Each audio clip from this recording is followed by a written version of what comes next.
Obrigado, Pai, por esse tempo tão gostoso na Tua presença. Obrigado, Senhor, porque nesta última música o Senhor nos lembra que estamos aqui neste lugar onde o Senhor se revela com intimidade para cada um de nós. E que a Tua palavra, Deus, nos alcance agora neste lugar. Continua usando o Teu servo, Senhor. Faz o Teu querer através dele, em nome e para a glória do Senhor Jesus. Amém.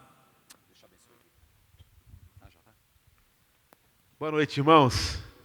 A paz de Jesus, amém? Já está aquela mistura de sentimentos de estar chegando no fim.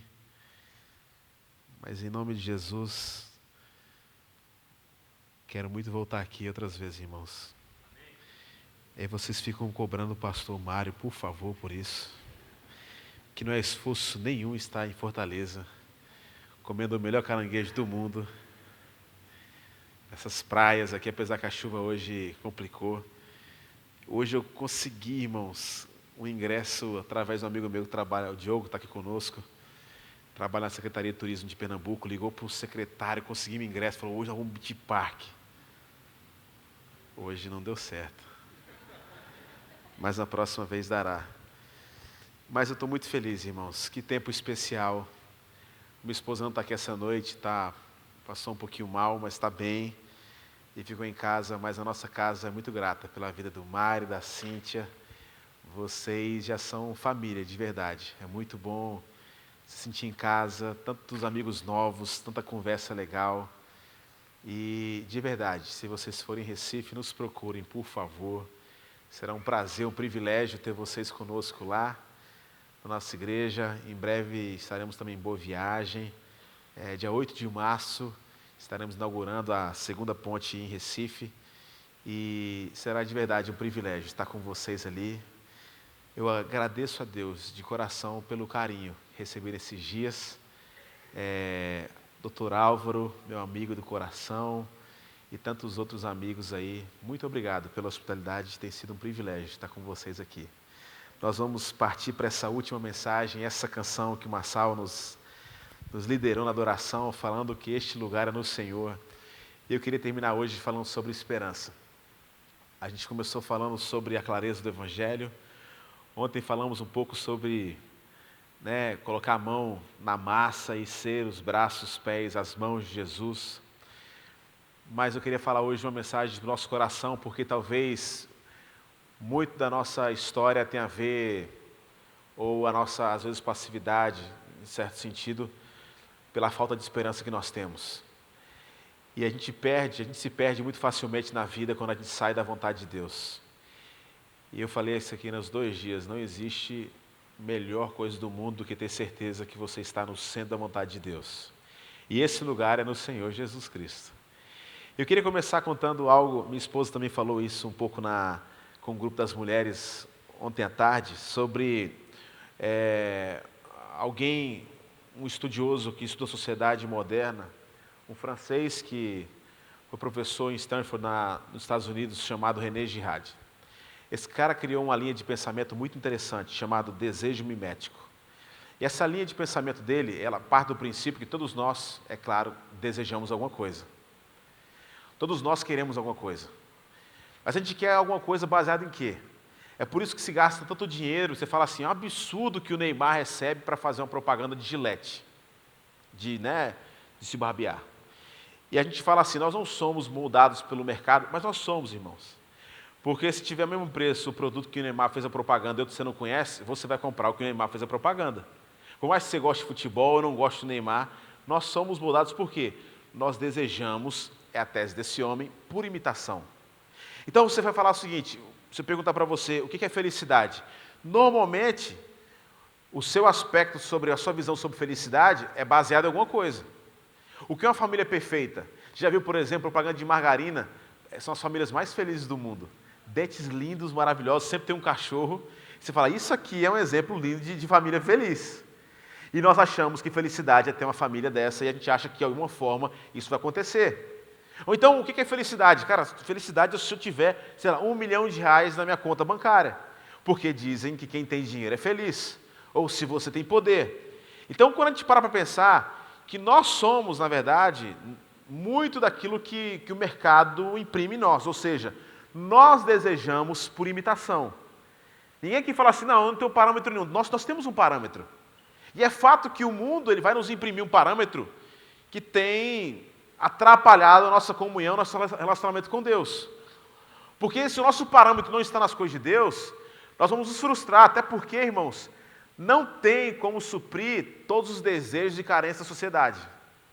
Não existe iPhone 8, por mais que ele seja caro, não existe smartphone, não existe dinheiro suficiente para que todo mundo tenha isso. E você pode parar para pensar, o povo que trabalha com cartão de crédito, eu tenho certeza dessa igreja, ninguém tem problema com isso, cartão de crédito. O que eles vão vender para você? Você pode, você tem crédito. E você vai lá porque eu preciso desse crédito para realizar esse sonho. Por quê? Nós somos forjados ou nós desejamos por imitação. Todos nós sonhamos com alguma coisa baseada em outra coisa. E aí, o que René Girard vai contar sobre essa experiência, sobre essa forma de pensar, Tiago já dizia isso no capítulo 4 da sua epístola. Que ele começa a questionar de onde vêm essas paixões que guerreiam, essa ânsia nossa que nós temos. E nós também temos essa dificuldade quando a coisa não funciona como a gente espera. Afinal, a grama do vizinho sempre é mais verde do que a nossa. E alguém que nos ensinou, irmãos, que felicidade é ter todos os nossos desejos realizados, não foi Jesus Cristo, foi o diabo. Foi Lúcifer que nos ensinou que o encurtamento entre o desejo e a realização é felicidade. Afinal, você não pode desejar e não realizar o seu desejo. Foi assim com Adão e Eva. Vocês querem? Provem desse fruto do conhecimento do bem e do mal. Ei, peraí, se essa igreja aqui, se o seu milagre não chegou, troca de igreja, porque quem fica desejando é porque tem algum tipo de problema. E quem ensinou isso para nós, irmãos, não foi Deus. Que felicidade é o encurtamento entre o desejo e a realização. E nós, sem querer, irmãos, vamos nos moldando a essa visão do mundo que não tem nada a ver com o Evangelho. Que ser feliz é realizar tudo que nós queremos e sonhamos. E as coisas não vão funcionar, irmãos, como nós desejamos e queremos. Afinal, o mundo não gira ao nosso redor e a gente sofre por isso. E se eu perguntasse para você, o que seria um ano de 2017 perfeito? Talvez sua resposta seria, se dentro do meu planejamento tudo que eu desenhei desse certo. Isso é felicidade. É um erro. E nós vamos ver isso, irmãos, não só na nossa questão, na nossa vida não, porque todos nós aqui já tivemos frustrações, complicações, e muitos nós passamos, às vezes, interrompeu, por certo momento, talvez, o nosso relacionamento com Cristo. Eu tinha 15 anos de idade, quando o meu irmão mais velho, 17 anos, morreu do meu lado, num acidente de carro. Aquilo não foi algo que eu esperei, que eu imaginei. E durante um tempo eu falei assim, como é que Deus, tão bondoso, pode deixar acontecer isso? Porque as coisas não funcionam como a gente espera. E quando foge do nosso controle, a gente começa a tentar achar algum culpado. Por quê? Nós temos um padrão de felicidade, de satisfação, que muitas vezes não tem nada a ver com o Evangelho e com o cristianismo.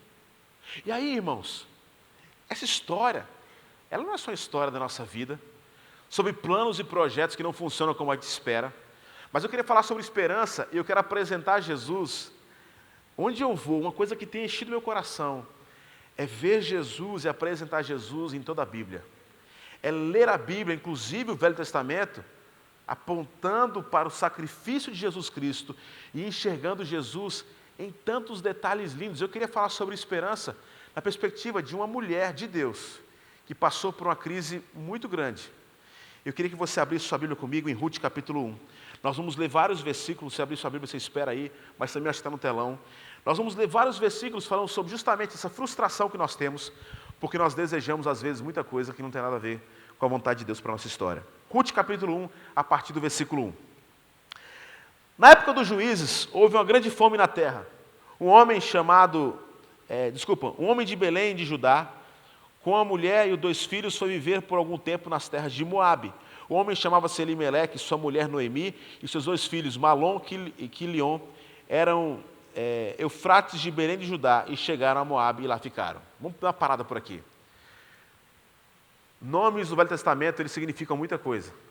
Aqui nós estamos dizendo que um homem chamado Elimeleque e sua mulher Ruth saíram porque a fome chegou. Ou seja, a coisa não funcionou como a gente esperava dentro do reino de Deus, porque Belém, irmãos, a gente só conhece Belém porque está na Bíblia. Belém é um lugar, é o fim do mundo.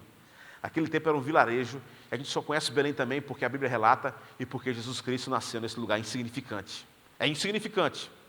E na hora da crise, nessa cidade, que significa Casa do Pão, Belém, Elimeleque, que tem o seu nome, significa literalmente, meu Deus é rei, casado com Ruth, com Noemi, queria ver se vocês estavam ligados.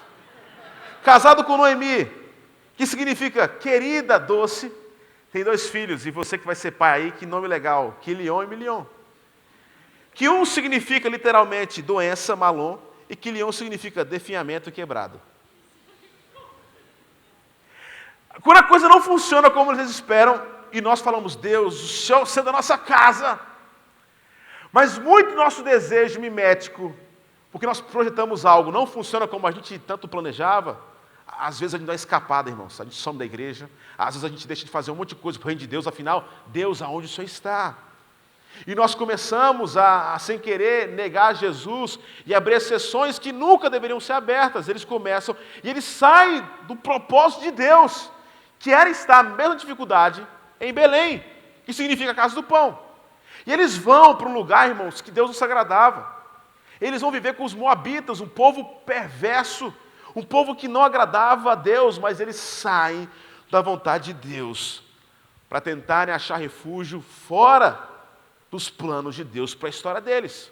Acontece que, versículo 3, morreu Elimeleque, marido de Noemi, e ela ficou sozinha com seus 2 filhos. Elas se casaram com mulheres moabitas, e uma chamada Ofra e outra Ruth. Depois de terem morado lá por quase 10 anos, morreram também Malom e Quilion. E Noemi ficou sozinha, sem os 2 filhos de seu marido. Quando Noemi soube que Moabe, que o Senhor viera ao auxílio do seu povo, dando alimento, decidiu voltar com as suas 2 noras para a terra. Você já pensou, irmãos?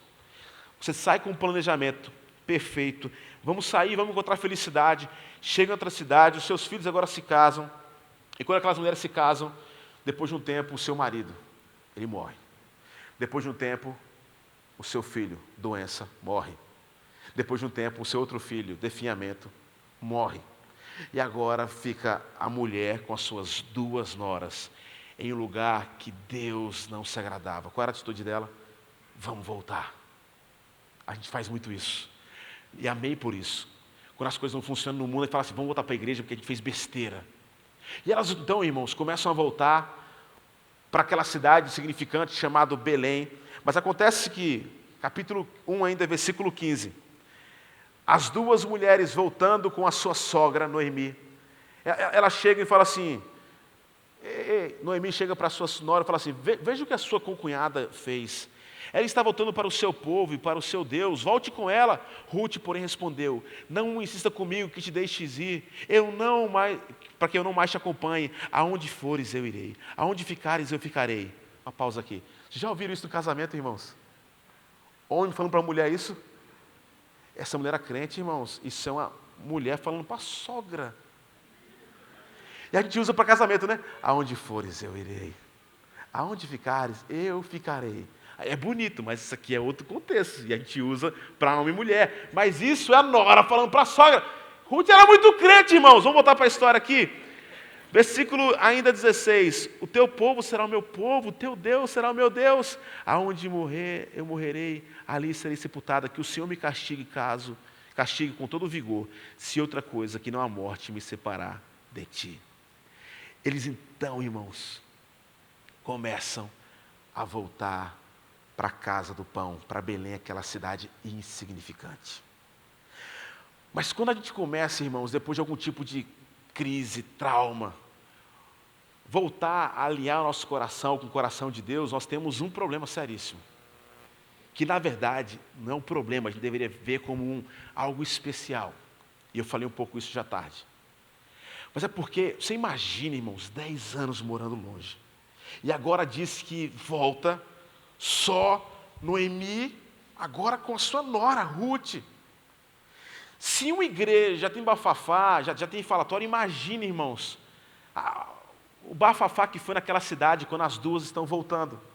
Olha lá, quem está voltando para a nossa cidade? Cadê seus maridos? Morreram, né?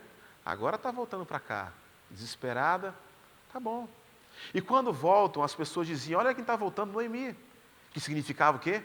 A linda, a doce.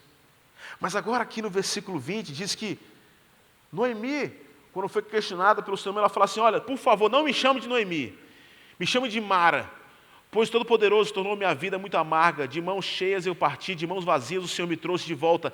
Por que me chamo de Noemi? O Senhor se colocou contra mim e o Todo-Poderoso me trouxe desgraça. Quando a gente volta, irmãos, então, depois de uma crise, a gente volta para a igreja, Senhor, amém, eu já quebrei minha cara. Eu conversei ontem com algumas pessoas aqui antes de ontem, desculpa, no sábado, sobre experiências de pessoas que passaram fora da igreja e através de uma frustração foi a forma que Deus trouxe e transformou o coração desses homens e mulheres. E quando normalmente a gente volta, irmãos, a gente chega na igreja e fala assim, Senhor, eu estou aqui, mas assim, deixa eu dizer uma coisa bem clara.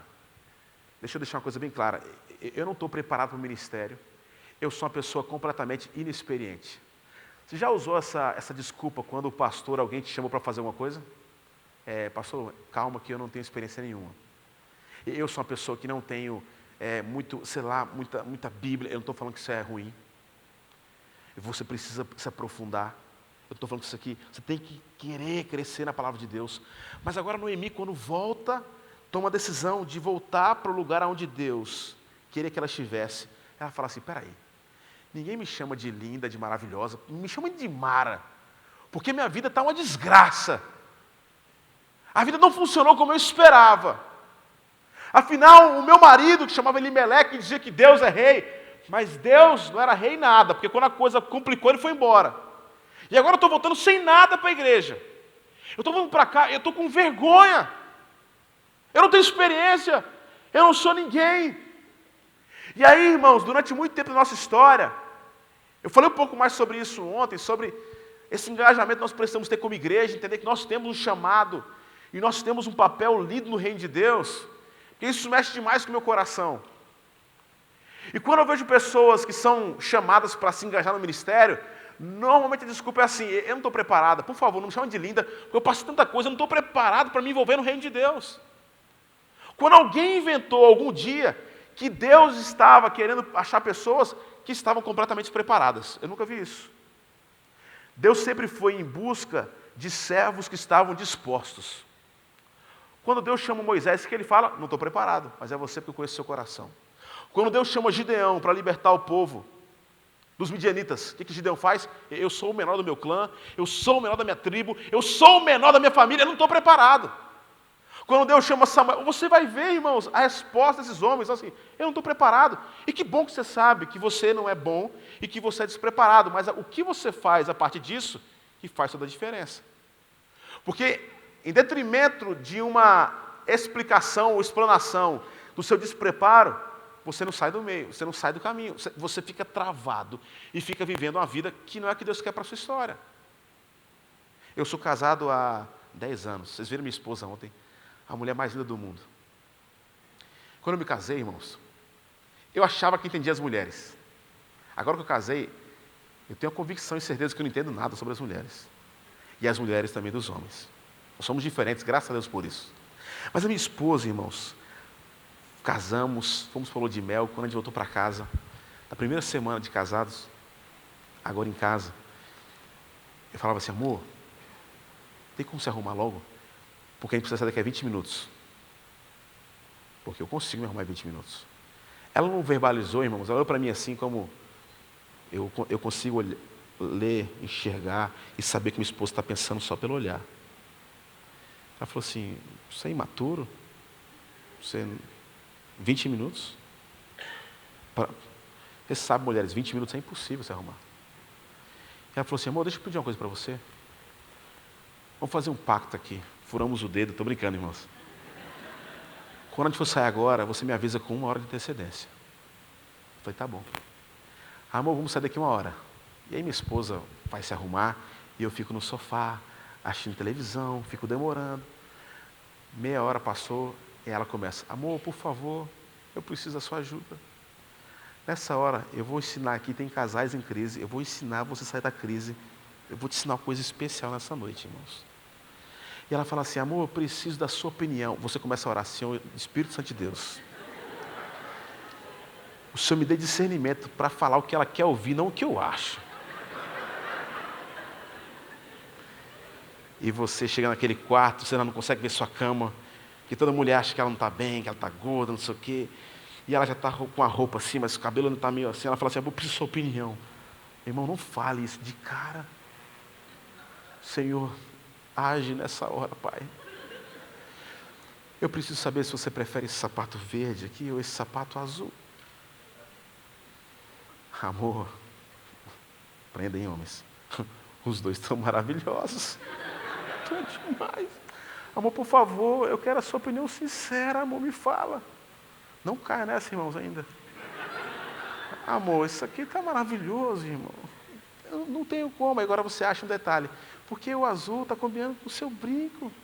E o amarelo, o seu cinto aqui. Amor, por favor, para com isso. Me fale, por favor. Aí você fala, Senhor, me ajude.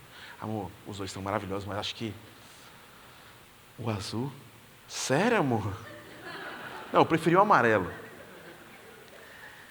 Depois ela chega na sala com um sapato vermelho que ela não te pediu opinião. Só que depois, irmãos, de uma hora, ela não está pronta. E a gente está atrasado para a igreja, para o cinema. Eu falo, amor, vamos embora. Porque não deu tempo de fazer o quê? Se maquiar. E toda mulher tem uma caixa de ferramenta. Que ela guarda tudo dentro. Eu falo assim, amor, vamos embora, porque você vai se arrumando no meio do caminho. Eu falo, vamos embora agora. E quem manda lá em casa é ela, tô brincando. Vamos embora, por favor, irmão, vamos embora, tu vai se atrasar. E aí, irmãos, a gente entra no carro, porque eu preciso dirigir, ela começa a se arrumar. A gente precisa ir embora. Deixa eu falar uma coisa para você. Se você achar que em algum momento você vai estar preparado para fazer a vontade de Deus, você nunca vai sair do lugar. Mas presta atenção. Quando eu estou no carro com a minha esposa, a gente decide sair de casa porque a gente precisa chegar a algum lugar. E ela mesmo estando desarrumada, eu falo assim, ei, eu vou dirigir no carro enquanto você vai se arrumando no meio do caminho. E Deus queria isso de Noemi e de mim e de você. Que estamos despreparados.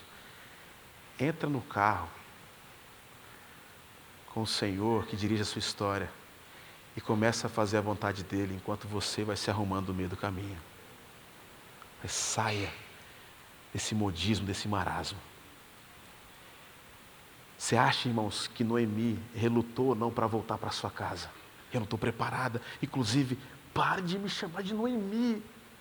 Eu sou Mara a partir de agora. A minha esperança acabou.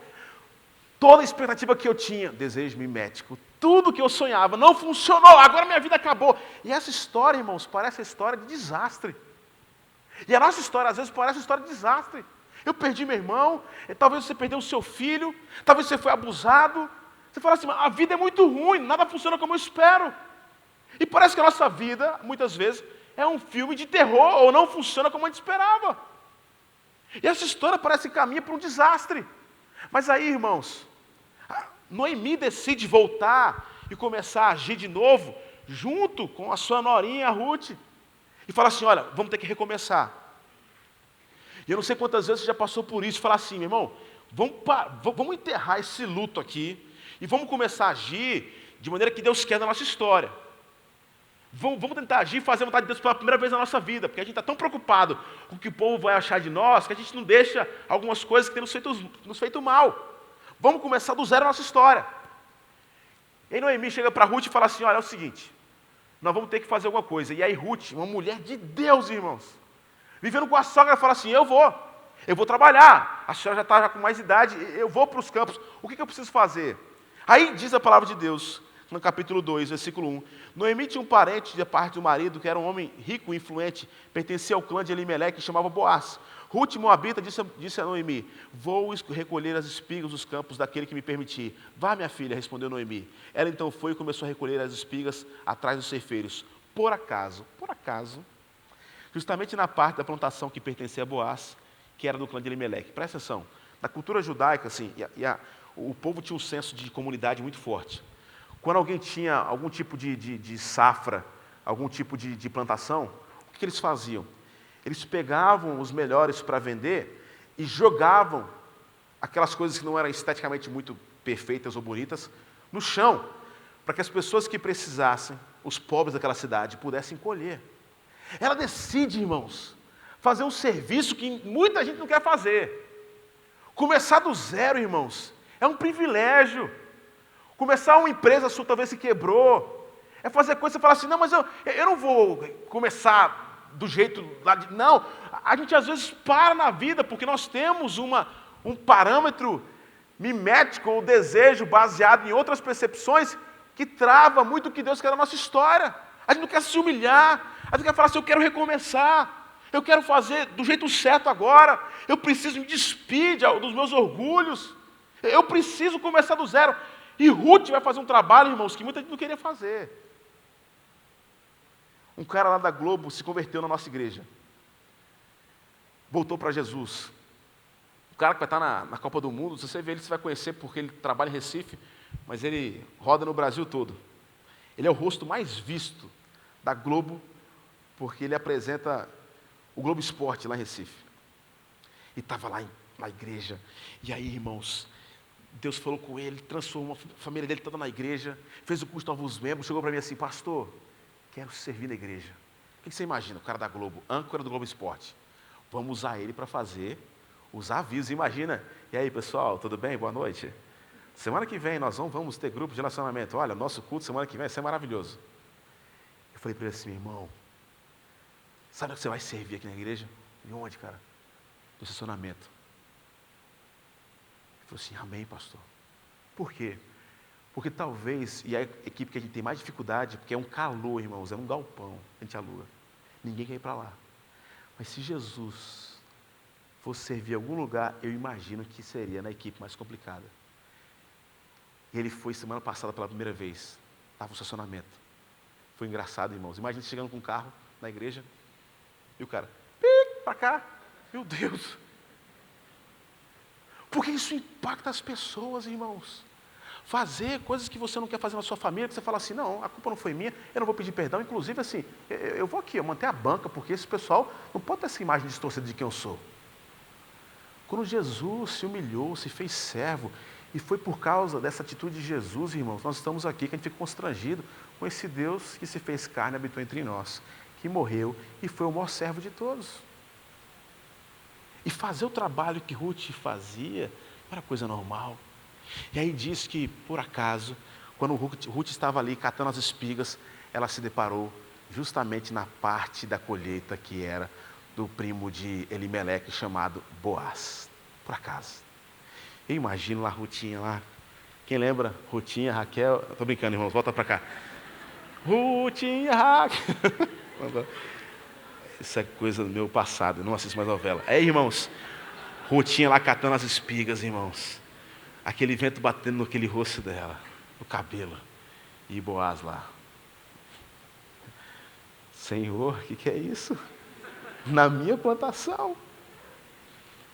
E Deus começou, irmão, soprar em uma história que não parecia mais esperança. Talvez a história de Noemi, de Ruth, essa primeira parte, se parece mais com a minha história e com a sua história. Pastor, as coisas não têm funcionado como eu esperava. Irmãos, isso não é o fim, isso é o testemunho que você vai contar em nome de Jesus. Isso não é o fim. Mas a maneira que você reage quando as coisas não funcionam como você espera, faz toda a diferença. A se humilhar diante de Deus. E quantas pessoas estão aqui porque tiveram que quebrar, tiveram que falir. Eu conversei com alguns aqui. Tiveram que, como o Álvaro no judaísmo, falar assim, meu Deus, quando lê a palavra de Deus, eu não acredito, eu gastei todo esse tempo aqui com tanta coisa que não tinha nada a ver. E a gente às vezes está lá no fundo do poço, irmãos. Eu não estou falando só financeiramente falando, eu estou falando espiritualmente falando para falar assim, meu Deus, é isso. Conheci o professor agora à tarde, que história maravilhosa. Eu não sei quantas religiões já passou, misericórdia, umas 12. E falou assim, foi Jesus que me resgatou.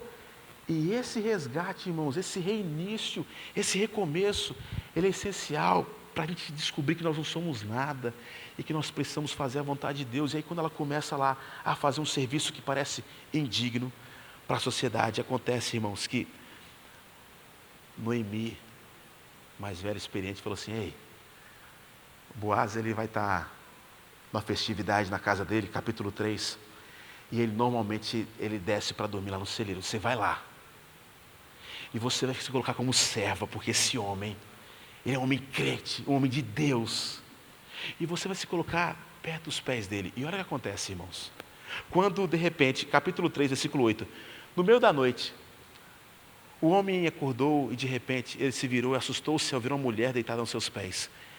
Quem é você? Perguntou ele. Olha a resposta de Ruth, cara. Noemi e Ruth tramaram tudo direitinho, irmãos. Eu sou sua serva Ruth, e estenda sua capa sobre essa sua serva, pois o Senhor é resgatador. Uau! Boaz respondeu: o Senhor abençoe minha filha. Esse teu gesto de bondade é ainda maior do que o primeiro, pois você poderia ter ido atrás dos mais jovens, ou ricos ou pobres. Agora, minha filha, não tenha medo. Farei por você tudo o que você me pedir. Todos os meus concidadãos sabem que você é mulher virtuosa. Irmãos, a história que parecia que não tinha mais jeito, ela começa a ser transformada com a atitude de humildade de uma mulher que se colocou a fazer algo que parecia indigno, algo que ninguém queria fazer.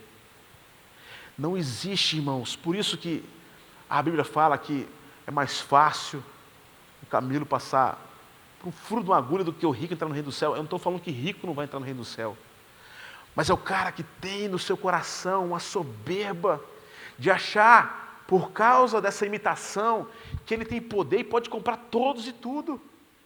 Mas os humilhados serão exaltados. E fazer a vontade de Deus diante daquilo que Ele pede para nós é a melhor coisa do mundo, está no centro da vontade de Deus. Agora, por causa de uma mulher que decide viver com a sua sogra e obedece o que ela falou, ela vai no campo, mas à noite ela vai lá para cuidar do seu senhor que deixou, afinal, ela catar a comida para que elas sobrevivessem. E quando faz isso, irmãos, eles ali se apaixonam, a história começa a mudar, mas tinha um problema. Eu falei isso aqui ontem. Se você achar que servir a Deus não vai ter coisas complicadas no meio do caminho, você está errado. Foi assim ontem quando falou do paralítico, ele não conseguiu entrar, porque tinha, pela linhagem normal, alguém do clã de Elimeleque que tinha o direito de casar com Ruth antes de Boaz. Aí Boaz chega para o irmão dele lá, para o primo dele, e fala assim: olha, você pode casar, mas tem um problema aí. Quer dizer, acho que é uma coisa muito boa, é o Kinder Ovo. Vem com a surpresa. Tem que casar e vem com a sogra já de presente. O cara pulou fora, irmãos. O cara não era tão crente como Boaz. Eu estou falando de sogra, mas eu amo minha sogra, irmãos. Está sendo gravado aqui, pastor? Tá, né? Acontece, irmãos, presta atenção, que toda história que começa com um problema por causa do erro humano, eu falei isso aqui ontem, isso é evangelho, ela é solucionada em Cristo Jesus. A história começou a ser totalmente corrompida e horrível na hora que Elimeleque achou que ele poderia ser Deus e não que o Deus dele era o rei dele mesmo. Quando Elimeleque começou a agir baseado nas suas percepções e no desejo desenfreado de ser feliz, você vai ver isso na Bíblia inteira, irmãos. Quando nós achamos que nós temos poder e força para resolver os nossos problemas, nós vamos quebrar a cara. Mas agora, Boaz, e o seu nome, muito parecido com o nome de Moisés, ele é o libertador. Boaz é um homem de Deus que se coloca à disposição para casar, irmãos, com a Moabita. Isso não existia. Alguém judeu casar com alguém de Moabe era ilógico. Alguém que na sua terra deixaria uma Moabita comer daquilo que ele plantou era ilógico. Alguém do seu clã, da sua família, ter alguém da linhagem dos Moabitas dentro da sua família era ilógico. Boaz, irmãos, é a figura clara de Jesus nessa história. daquele que tem tudo, e mesmo alguém que não tem direito nenhum sobre aquela terra, sobre o seu amor, sobre a sua vida, sobre o novo casamento, o que ele faz? Eu farei tudo, e eu serei agora o seu provedor, a minha vida pertence a ti. Foi isso que ele prometeu para Ruth. E, irmãos, essas histórias, elas não são desconexas. E sabe o que é lindo do Evangelho? E por isso que eu sou apaixonado por Jesus, pelo Velho Testamento, porque tudo aponta para Jesus, irmãos. Essa história que parecia ser uma história de desesperança, uma história de sofrimento, de angústia, como muitos aqui. São tantas, a gente poderia passar o microfone, irmãos, há tanta gente aqui passando por dificuldade. Mas isso não é o fim. Isso é um testemunho quando você entende que o seu papel é fazer a vontade de Deus, e isso vai se tornar um testemunho em nome de Jesus. Aí, irmãos, diz que Boaz se casou com Rutinha. Capítulo 4, versículo 14. Boaz se casou com Ruth e ela se tornou a sua mulher. E ela se tornou a sua mulher. Boaz a possuiu e o Senhor concedeu a ela que engravidasse e desse à luz a um filho. Agora a história ficou bonita. Mas deixa eu contar um detalhe aqui interessante dessa história.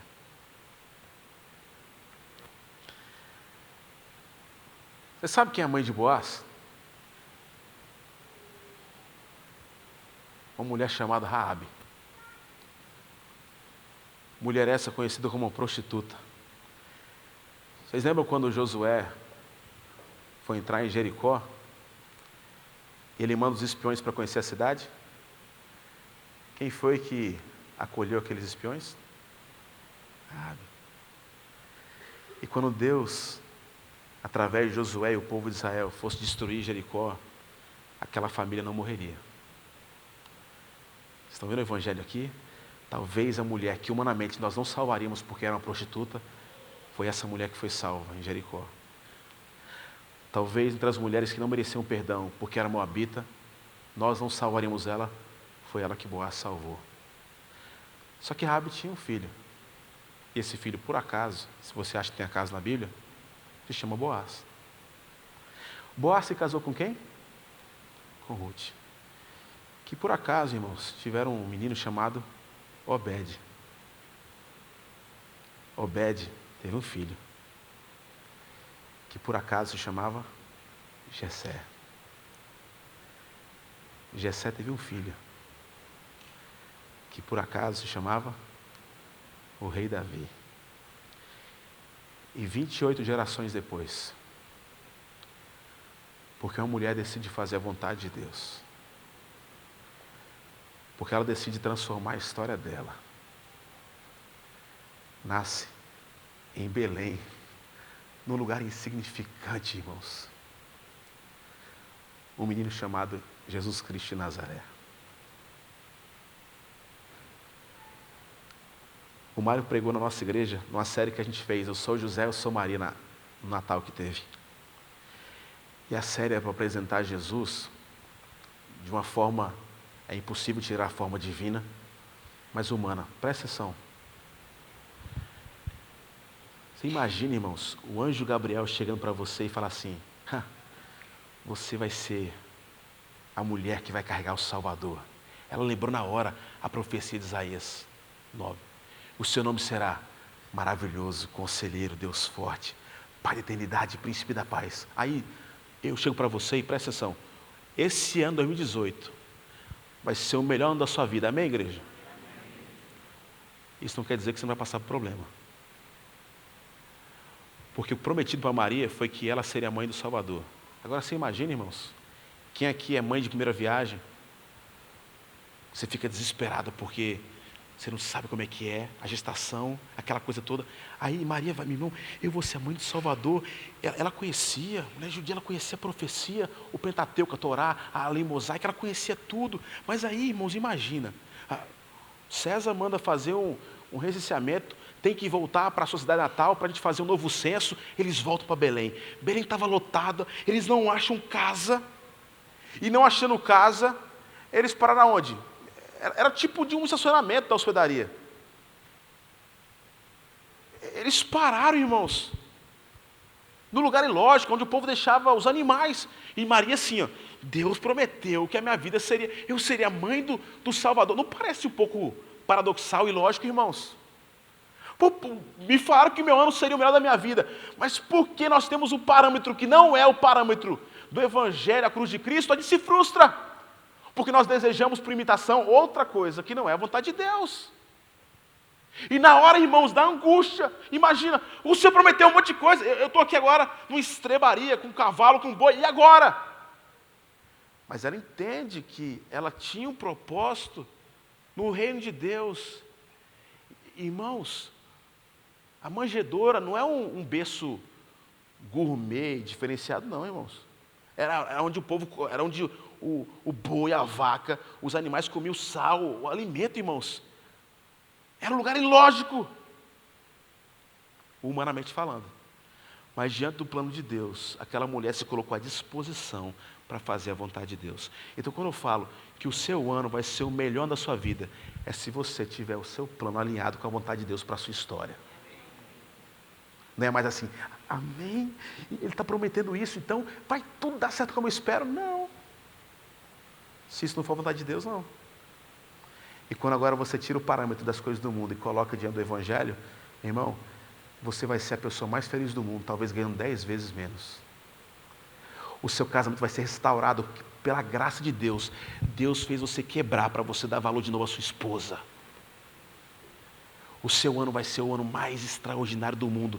E a sua vida será extraordinária se você alinhar o seu plano com o plano de Deus. E em nome de Jesus, o que nós temos ouvido pregar em igrejas aí, sobre essa prosperidade falsa, que crente não passa por dificuldade, isso não é evangelho, irmãos. Evangelho é história de pessoas e testemunho. Não é? A gente fala assim, o testemunho dessa pessoa é muito legal, baseado em quê? Quanto mais quebrada ela era e agora ela se tornou uma pessoa boa, esse testemunho é legal. Testemunho legal, irmãos, não é sobre histórias legais que agora se tornaram boas ou maravilhosas. Testemunho extraordinário, e não tem nenhum testemunho maior do que o seu, que é sobre pessoas que estavam mortas e agora estão vivas em Cristo Jesus. Então acaba com isso. Meu testemunho é muito sem graça. Que sem graça? Nós estávamos mortos, nossos delitos e pecados, agora a gente tem vida e vida em abundância por causa de Jesus Cristo. Por causa que Ruth alinhou o coração com a vontade de Deus, porque Noemi perseverou e voltou, mesmo se achando despreparado, a esperança nasce. Jesus Cristo nasce. E a minha história é a sua história, irmãos. É exatamente igual à história de Noemi e de Ruth. Até certo ponto parece assim, rapaz, nada funcionou como eu esperava. Será? Diante de que parâmetro? Mas agora alinhar a sua vida com a vontade que Deus tem para a sua história faz toda a diferença. O que eu queria deixar para todos vocês aqui, irmãos, eu tenho falado isso de maneira insistente. Nessa primeira conferência, depois de 20 anos indo para acampamento, é que ter foco é de fato alinhar a nossa história com aquilo que Deus tem para a nossa vida. Não tem segredo nenhum. A gente tem falado aqui muito das coisas que podem acontecer, que tem acontecido durante nessa igreja, na história dessa igreja. Mas é alinhar o que Deus tem na sua vida para a honra e glória dEle. Não se ache despreparado, irmãos. Eu não sei se você está com dificuldade de engravidar. Eu não sei se você foi traída pelo seu marido. Eu não sei se você quebrou. Se você não consegue falar com seus pais. Você tem dificuldade com seus filhos. Você está numa crise financeira gigantesca. Você está desesperado por alguém que te jurou de morte. Irmãos, isso não é o fim. Esse é o testemunho que você irá contar se você estiver alinhado com a vontade de Deus para a sua vida. Fique de pé onde você está, vamos orar.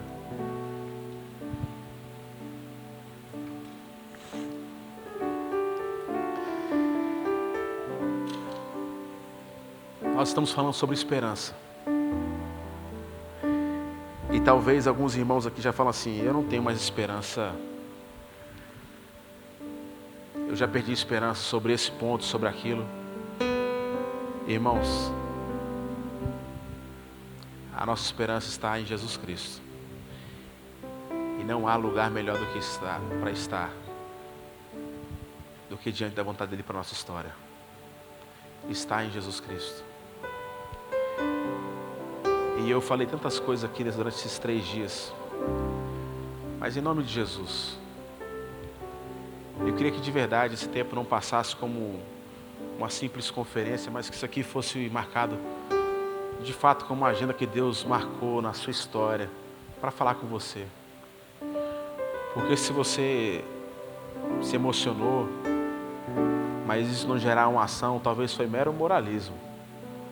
Palavras legais, músicas legais.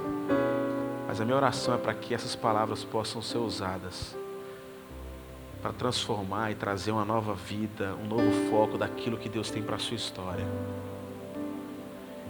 Em nome de Jesus, o que você tem passado não é o fim. E hoje você vai sair daqui, eu não estou querendo profetizar, dizer que você não vai sofrer, não é isso. Mas uma coisa eu tenho certeza, que esse ano será o melhor ano da sua vida, se o seu parâmetro for o Evangelho de Jesus Cristo. Você tirar esses parâmetros de uma imitação que não vem dele e saber que mesmo na dor e no sofrimento, Jesus está aí. Feche seus olhos, vamos orar.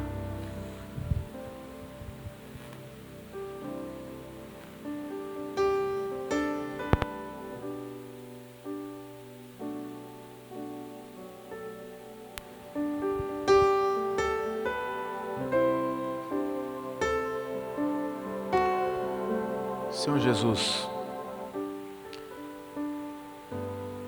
privilégio estar na Tua presença, Pai. O Senhor sabe das crises, complicações, do que nós temos vivido. Como às vezes nós perdemos o foco porque nós perdemos o parâmetro daquilo que de fato importa.